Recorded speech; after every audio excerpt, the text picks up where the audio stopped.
they had information that is factual information, but they mix it in with fantastic information. You know what I mean? Is there like that? Is there love there because they're all black? No, no, no, no. There is no love there Yeah, I because do believe that eventually human beings will kind of understand that there is either something or there's nothing, but we'll all understand that it's not worth fighting over.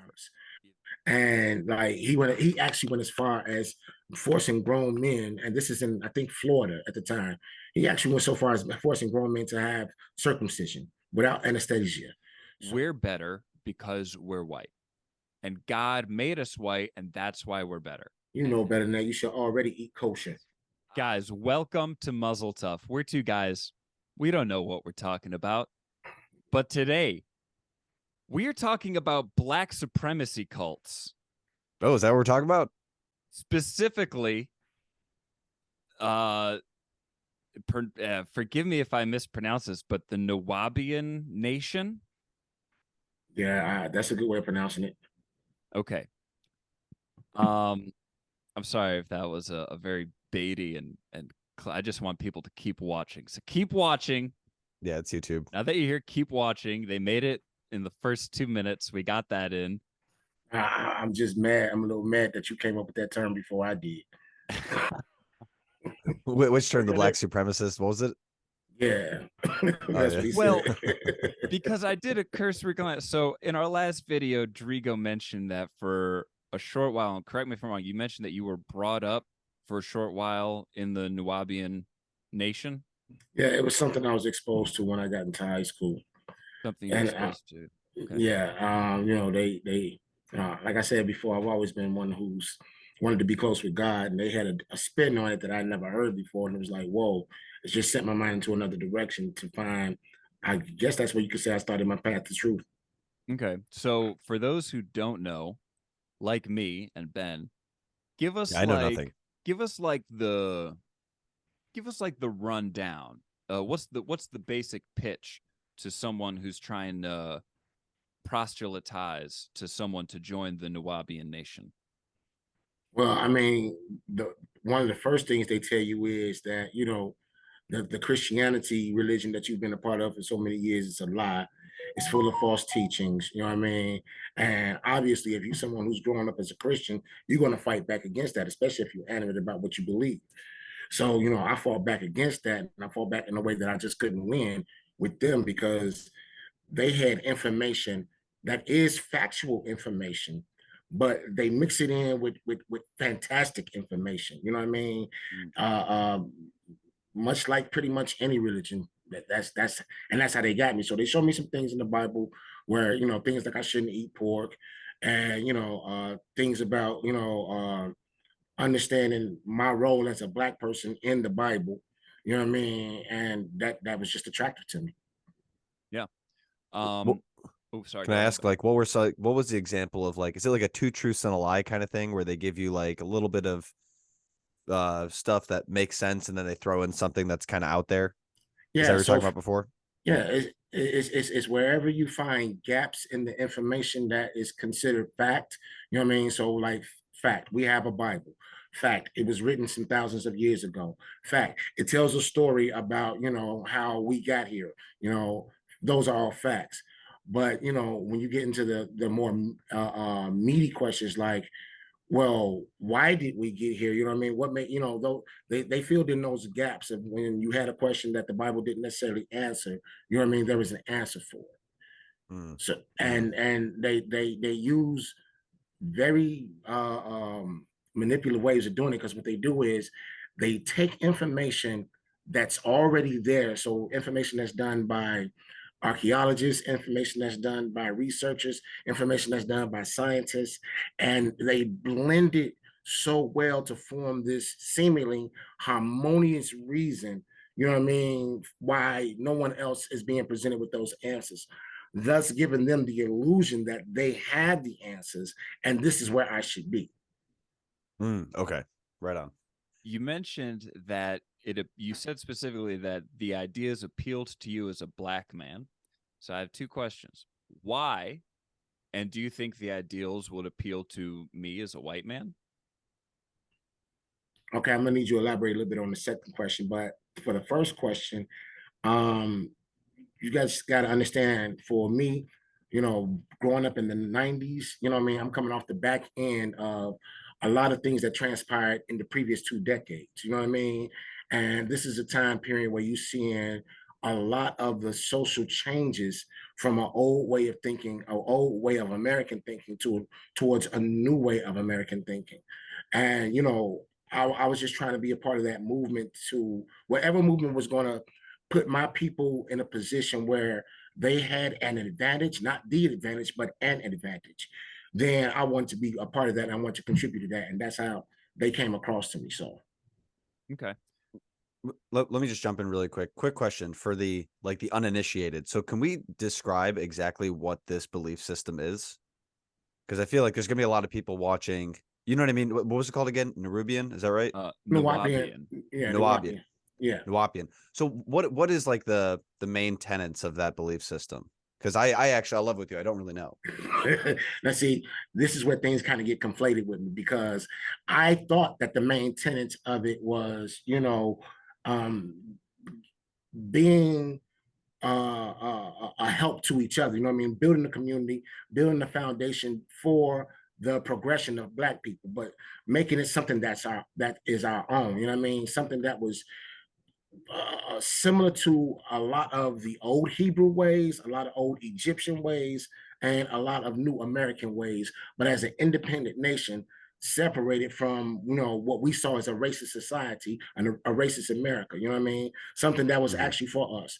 And the tenets of it was, as long as you believe in the higher power, Yahweh, Allah, whatever, because they all pretty much was the same. But you Right, also God, had yeah. to, you know what I mean? But you Yeah. also have give credit and credence to the leader, Malachi. He was like the one that was giving us this information, because he had us thinking that he was getting information from aliens, Yeah. from Aha. angels. Okay. Malachi Z York. I would love to hear more about him. What can you tell us? Well, when you do the background research on it, at the time I didn't know any of this. At the time I didn't know any of this, but come to find out that he had, I think he grew up in New York, if I remember correctly, and he had a foothold on his way of thinking as far as his religion since about the 60s. He was a criminal, you know what I mean, before he got into this thing, you know what I mean? And he grew up through a lot of different teachings. He went to jail several times.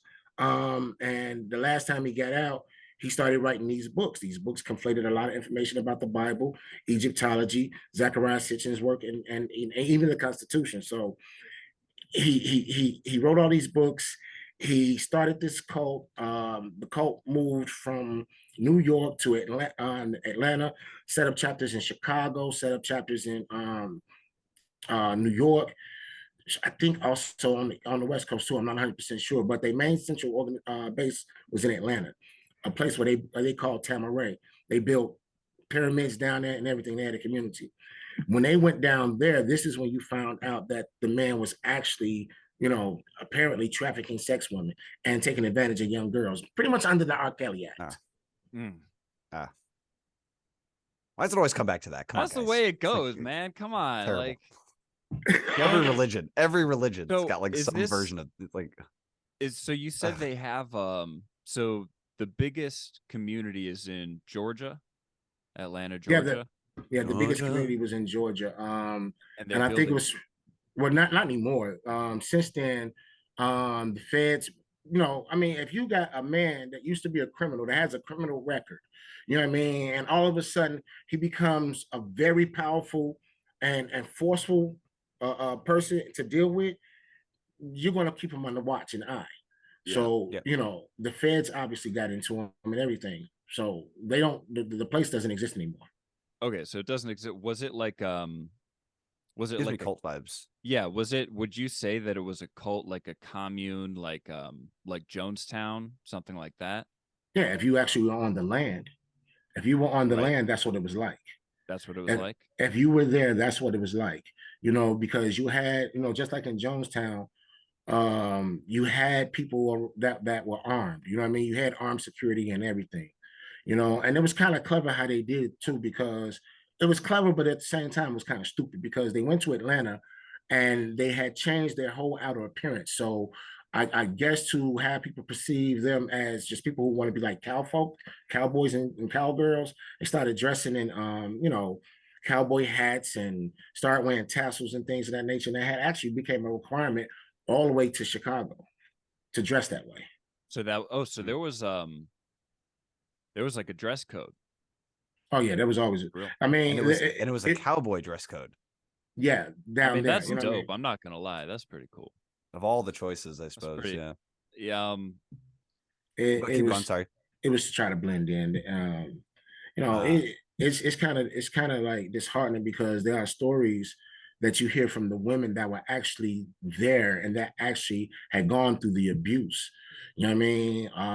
And when you hear those stories, it's like how do you adjust to that, knowing that let's just say, for example, that at the time that I left, there was a disconnect with the community. And the classes that I used to go to learn, I couldn't go to anymore because they were only selling books and trinkets and stuff like that.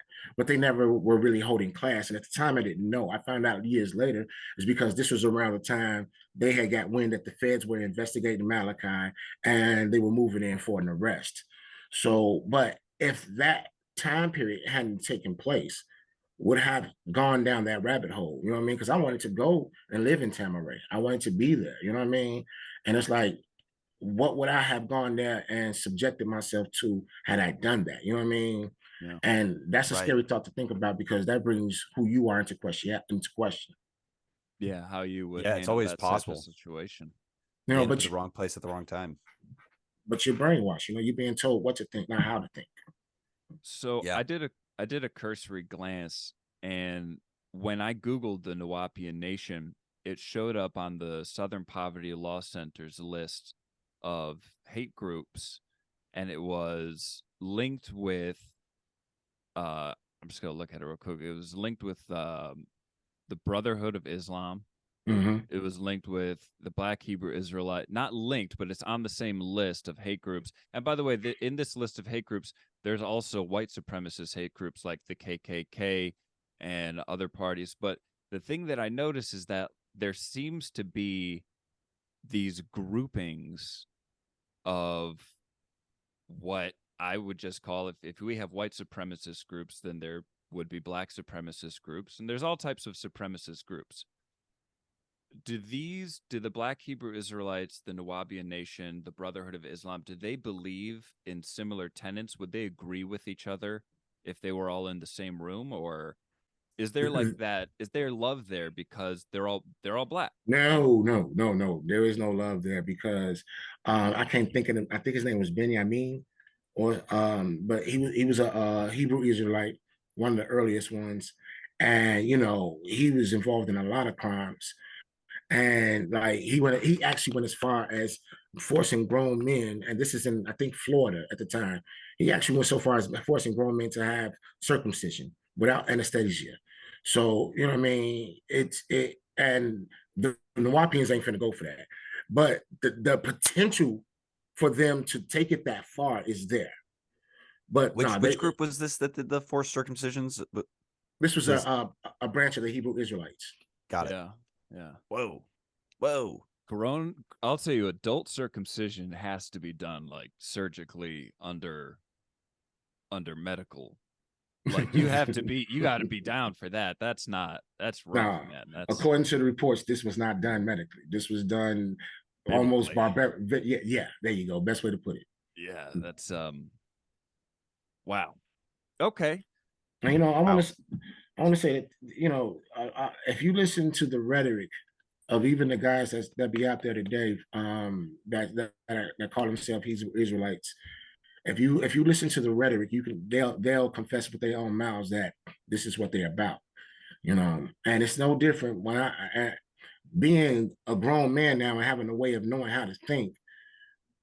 You look at the racist rhetoric of any white supremacist group and compare it to theirs, it's the exact same rhetoric. It's just done in different skin. Yeah. There's a circumcision joke somewhere in there, but I'm just not. It's on the same skin, different skin, the foreskin. Yeah, there Crazy you go. circumstances. There you go. There you go. There you go. A little brevity, you know. Oh God, So- yeah, that's brutal though. Jesus. So when you were younger and this was being brought up to you in high school, I guess what attracted you to it was maybe the unity and the opportunity to make a better society, better community. I mean, yeah, that too. But see, for me, it was mostly just trying to get more in tune with the creator. That's Okay. what it that's literally what it was. You know, I had a belief thing. And then Like on a that personal note, endeavor. yeah. But on that note, what drove you away then? What stopped you from diving deeper into this belief system as opposed to approaching another one, just on a philosophical level, even? Well, the community simply fell apart. You know, it was one of those situations where the head of the snake was cut off and the snake could not survive. You know what I mean? And like I said at the time, I didn't really know what was going on. I just know the places that I had used to go for community and for information and for access to information were no longer there. I still had books and things like that, but you know, it's only so far you can go with the various books that you've read. You know what I mean? And that disconnect with the community caused the disconnect with God. Yeah, that to me sort of lends to the invalidity of a belief system if it's dependent on the community existing. Because, you know, there's some religious people out there who don't live within their community and retain their religious convictions just as much. But there are a lot of groups out there where, hey, as soon as you move away from the community, you drop it all. As soon as there's no one there to keep applying that pressure, whether it's positive or negative pressure, you know, uplifting or downputting to keep doing what you're doing, it could all just drift away. You know, I'm that kind of guy. When I lived in the Middle East, I would cover my head. I would pray a lot. I would definitely live the lifestyle because it was easier to do it. And now, you know, I'm just, I live like an American, you know, regular. If you were over there now, would you continue to live? You know, would you go back to that custom?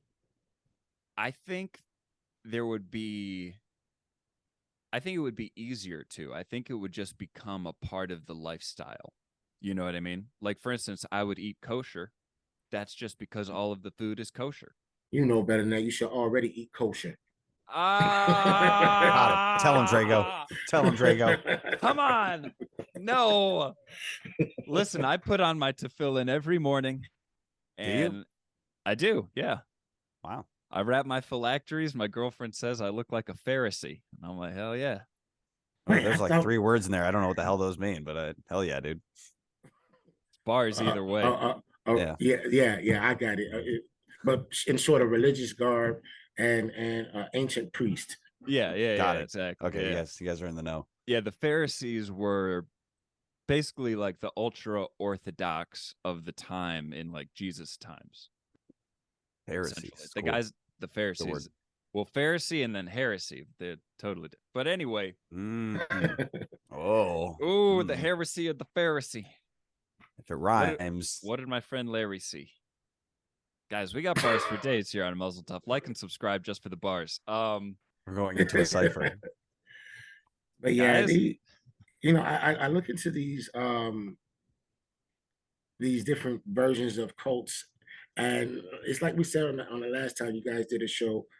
There's such a relationship between the way you have a mindset in religion and the way you have a mindset in the cult.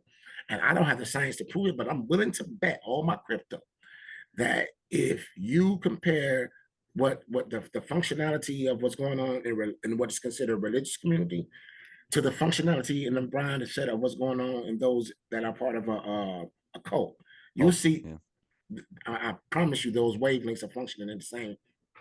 I would guarantee it.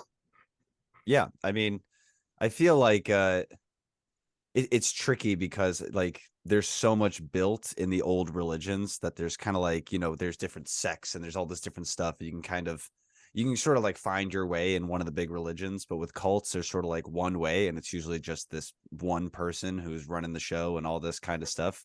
But I mean, you know, you let it go on long enough and it becomes that, you know. I think it's yeah, go ahead. No, I was just going to say the other difference between a cult and religion is one is richer than the other. Yeah, big time. Yeah, and And, way richer.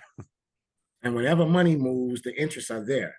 You know, if Yep. money ain't moving over here, there's no interest there. The sad part about it though is that people go, like, if you look at the Heaven's Gate cult, the Nuwaubian cult, the Jonestown cult, they all seem to end tragically. You Yeah. know, So how did the Nuwaubian end? they ended with Malachi, and his name was Dwight. I think his name is Dwight York. I think that's his real name. Yeah, Dwight But York. yeah, he ended up just getting locked up for trafficking and other Right. various other sex charges he was charged for, and he's locked up. And while he was locked up, he still wrote books, but or at least that's what I was told. I don't. I'm not sure if he did. I was Right. told that he still wrote books, but that's what ended up happening to him, which is a better outcome than what could have happened. Right. Like Yeah. Jonestown was like a big massacre, wasn't it? Like everyone did like the Kool-Aid or whatever. Was that place? The They were, mass. yes, and Heaven's Gate too. They also drank Kool-Aid. Right. It's Yeah. crazy. You got to ask yourself, what's going on in the human mind when you're in that situation? What do you think? Well, I think Well, I think, you know, obviously their death cults, they fascinated beyond to the next life too much, and they romanticized that too much. And I think, you know, I don't whenever I look at the what's going on now with the Hebrew Israelites, there's a new Black Panther Party that is also on the Southern Poverty Law Center's list of supremacist hate groups, which honestly was very interesting. That seems pretty nonviolent to me. Fairly anti-Semitic, but whatever. That's, you know, everyone free speech. You say what you want to say. I mean, listen. But still, But any form of anti-Semitism, because of the mistakes of the past, you could be a peaceful group, you know what I mean, in everything that you do except for that one field. But as yeah, long as it's that field, you're it's gonna be that on that list. the common theme to me that I see with all of these groups, whether um in all of these supremacist cults, is is the hate, because the Nation of Islam, you know, they I would classify them as a Black supremacist group based on what I've heard. The Black Hebrew Israelites, I would also agree that they're a type of supremacist group. And the Nuwaubian tribe or the Nuwaubian nation, based on the fact that it's just on the list, I'm like, listen, if the rhetoric is, you know, it seems to be the same that the same thing that the KKK and the Nazis say is just we're better because we're white. And God made us white, and that's why we're better. And that seems to be the exact same argument I heard on the other side in a lot of different ways. You know what I mean? But it's always the same way. It's we're this way. God made us this way. And to me, it doesn't make sense. Like, if that's the thing, then the Nation of Islam, Hebrew Israelites, the Nuwaubian nation should have and naturally would have all converged into one, like, umbrella religion. Like, it should all be Christianity in my mind. Like, doesn't that make sense? Like, if No, Jesus, it makes no sense to me. It should I be the way mean, it is. It should with be the way it is. all the separate groups, because my They question should. is, because, you know, the Nazis, they'll take all the white people, then guess they get rid of all your Black friends and join our group. We'll take you. We don't care if you're not Christian necessarily or this or that. Nowadays it seems to be that, you know, Jews in Israel, I'll just say, you know, we're also grasping for straws. People used to think, oh, it's maternal lineage, your mother has to be Jewish and then you're Jewish. But And that now there are groups of Jews that say, we don't care which side of you is Jewish. Move to Israel. Come on in. As long as one parent is Jewish, it doesn't matter. So the goalpost changes all the time, it seems, for groups, except for the Hebrew Israelites or the Nuwaubian nation. Like, it seems like they're very set on getting, you know, like, they don't you know, like you said earlier, there's no love, and why not? Why not? It just doesn't. Shouldn't there be? No, You're talking about there, diversifying? Is that what you're talking about? I mean, is it really? Is it? I mean, I mean, because diversifying in faith, maybe. no, I mean, and see, that's where it is. That's one of the heart of it, right? That's the heart of it right there, because it is a diversity of faith. It's a different set of belief systems that somehow lead to similar conclusions. Well, the Nation of Islam, they're Muslim, right? And Yeah, Muslims believe that Jesus was a prophet of God, right? So yeah. at least there's a common ground between Muslims and Christians right there, right? And then you have the Israelites who No, believe well, not in, Christians, they're because not Christians. Christians. No, they're not Christians, but they're Jewish or they're Israelite and they believe in Yahweh or Jehovah, Okay, depending on how you pronounce it, right? right. So to me, just as someone who's looking in, it's just like, okay, so you all have the same God, you share a prophet, and just slightly disagree on the outcome of it all whenever that happens. But So until shouldn't, then, everyone seems to agree on the primary parts.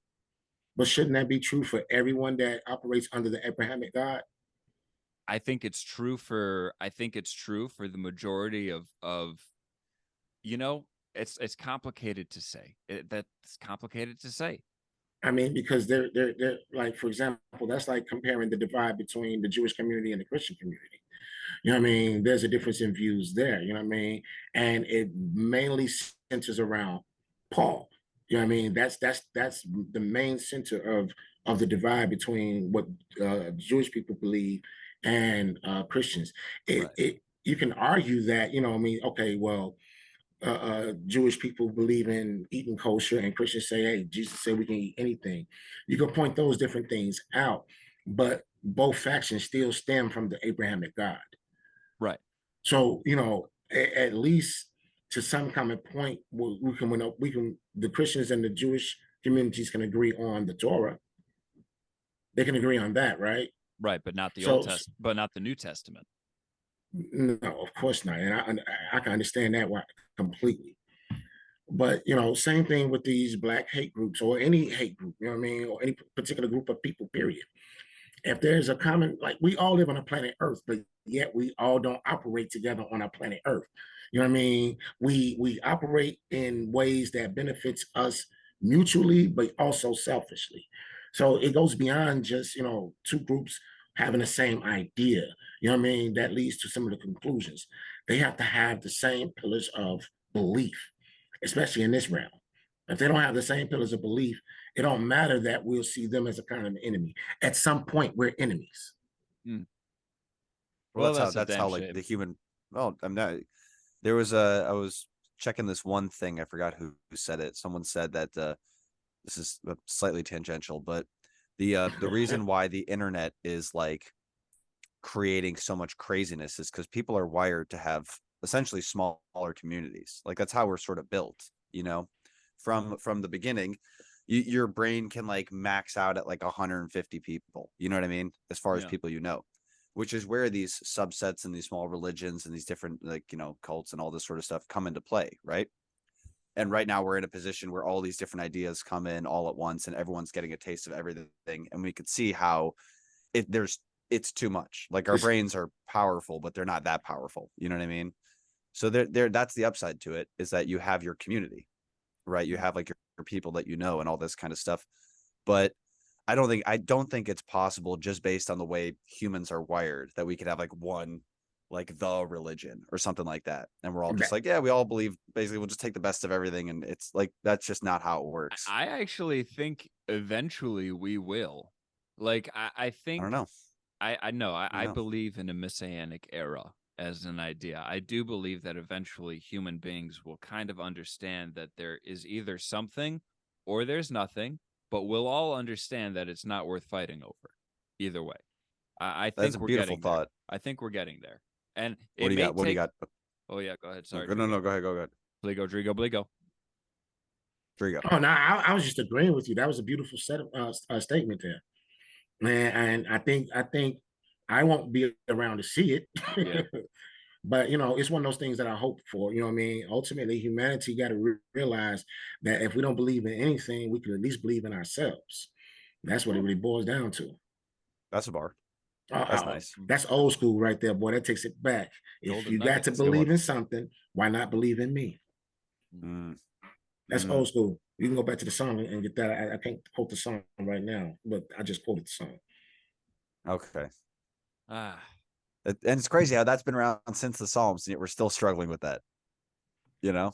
But the thing is, sometimes people believe in themselves too much. I mean, that's the danger of it. When people get a big head and think they're untouchable, like a lot of these cult members and cult leaders, tend to feel by the end of their tenure, with great power comes great responsibility. And a lot of people just shirk those responsibilities to have fun because But not only does it come great responsibilities, come great trouble. Like me, myself, I understand I'm probably someone that could never really put himself in a position of power because I've never really held that much power. What I mean? At this age, I could probably temper it properly, but I have a very vivid imagination, and humanity has a vivid imagination. If a God exists, I understand why in Genesis he said he fears man imagination, because we can think of some very, very far out things.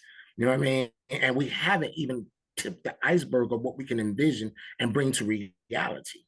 So, yeah, it is a good idea to have respect enough for yourself to understand that you have a brain that is able to do a lot of different things and take that responsibility with humility. I mean, I was just thinking, it's funny you brought that up. I was thinking about that today. Like, I have a crazy imagination. And lately on my reel, I've been seeing a lot of old feeds about the LeBron and Jordan debate, which is not a debate. I mean, come on, how you going to even ask that question? Of course, LeBron, dude. I knew that was going to get some kind of reaction. Blasphemy. Such blasphemy. Excuse me. I could settle this right now with 2 words, 3 syllables. Larry Bird. No, not. Oh, we got an even, episode 3 even. coming out pretty soon. Totally different basketball episode coming out. Yeah, but okay, no, keep going. We can take those numbers all day, but yeah, because the numbers are there. The numbers are there, but yeah, it's just that, man. We have a very active imagination, and when you couple that imagination with a certain amount of power, things could go wrong. They can go beautifully well too, but they can also go wrong. Yeah. That's that atomic bomb kind of vibe. Like I become death, destroyer of worlds sort of thing. It's like people could actually achieve that level of, I don't know, genius and destruction. It's and crazy. That poses a great question. If Dwight York wasn't a raving madman and a criminal, if he had true good moral convictions within his belief system that he created, I'm assuming he created it, that place in Georgia with the pyramids and the commune-like living, if he was a good guy, would it, in your opinion, be a suitable faith and lifestyle? Well, I mean, I would hope that at some point I will come into the realizations of what I have right now. But it's scary to ponder that, and I try not to ponder that because, like I said, that will bring who you are into question. Because I was very young and impressionable. There's no telling where that rabbit hole could have led had that community survived. But if it was on the up and up, and who's to say if it had a great gain foothold like most religions and been recognized as a real religion and people actually turned to it, maybe I could have been a part of it still, and maybe I could have just came to the conclusions that I have right now that you don't know and I don't know. I mean, when I heard about what Scientologists believe, I thought to myself, no, I can't believe that. And then I read the New Testament, and then as much as I got how people can get to that faith, for me personally, it just didn't rub right. And I went, nah, just something I just can't believe in that personally, right? And then I get it. When I hear about, I hear about all different types of Christianity, like Jehovah's Witness and Mormon and this and that, and they all have their own leaders and prophets and so to speak and this and that. And it always rubs me in such a way that just the theology, I just can't get through that. Like the commandments of the Old Testament make sense to me because you got to believe in something and you got to prove you believe in it by doing something. And if you're doing it, you probably believe in it. So they show something, but then the Christians say faith without works is dead and our works is as good as rags in the eyes of the Lord. So it's like, if you can't do anything, then that doesn't count either. So I guess my question to wrap it all up is, my question is this. Is it a good religion? If I were to open up the Bible of Nuwaubian and I were to read it from cover to cover, would I think it is a good moral book that can lead me in the right way, just objectively? Or would I read it and be like, nah, aliens, man, I can't believe in that? No, hell no, no, no, no, no, no, no. It never would it be. No, hell no. I would never say that it's a good moral book. Any of the literature that you read, there's the only morality is selfish morality in that religion, and in that way of life, and in most religions and most way of life, it's very, very close knit. It's something that you hold dear to yourself, and it kind of like prohibits you from going outside of a certain box. And it's that type of thinking that lends to this sort of superiority complex that a lot of these hate groups and religious groups have. You know what I mean? Because even if you take like most conservative Christians, they take it to the extremes of politics. You know what I mean? Like I didn't realize when you guys told me last time that Zionist Jews were political Jews, and I never knew that. That has me look at that whole movement in a completely different way. You know what I mean? Not that my opinion of that group is different, but it's just like, wow, I didn't think it was political. I mean, there's a lot of overlap, and that's the way it goes with things like that. You have a lot of Zionist Jews who are religious. You have a lot of religious Jews who are Zionist. And then also on the other end of that spectrum, like it all goes both ways. And poop diddy scoop. Well said. Scoop diddy poop. What the hell was that? What was that? I haven't. That shit crazy. All right, we lost. I think Mayor had a bit of a brain fart for a second there. I think what he's trying to say is, Mayor, you get it. You get a redo. What I'm trying to say is, if you made it this far in the video, don't forget to like, subscribe, and leave a comment down below because we are muzzle tough. Thanks by the way, Drago, do you have any like links that you want to drop or anything like that? If I don't know if you do stuff where people follow you, if you have your own channel, anything like that. No, actually, I will be working on something. No, I don't have any links for it yet, but I'm hoping to get with a good friend of mine. I hope it's a good friend of mine to actually work on some things for an idea for a YouTube channel that should be entertaining. It's me. When it's ready, you should send it to us. We'll drop it in the link. Yes, it's Mayor, ladies and gentlemen. Mayor is Hell the good yeah, friend. let's go. I'm a good friend, guys. It's honestly, I'll say like this. I think it's a very exciting idea for a channel. I'm excited to hop on a few of those videos to be a guest every now and then. I actually think it's a great idea. And when you texted me yesterday, I want to say I was in a deep meditative state. But that's why I didn't text you back. Like, okay, yeah, well, I get that.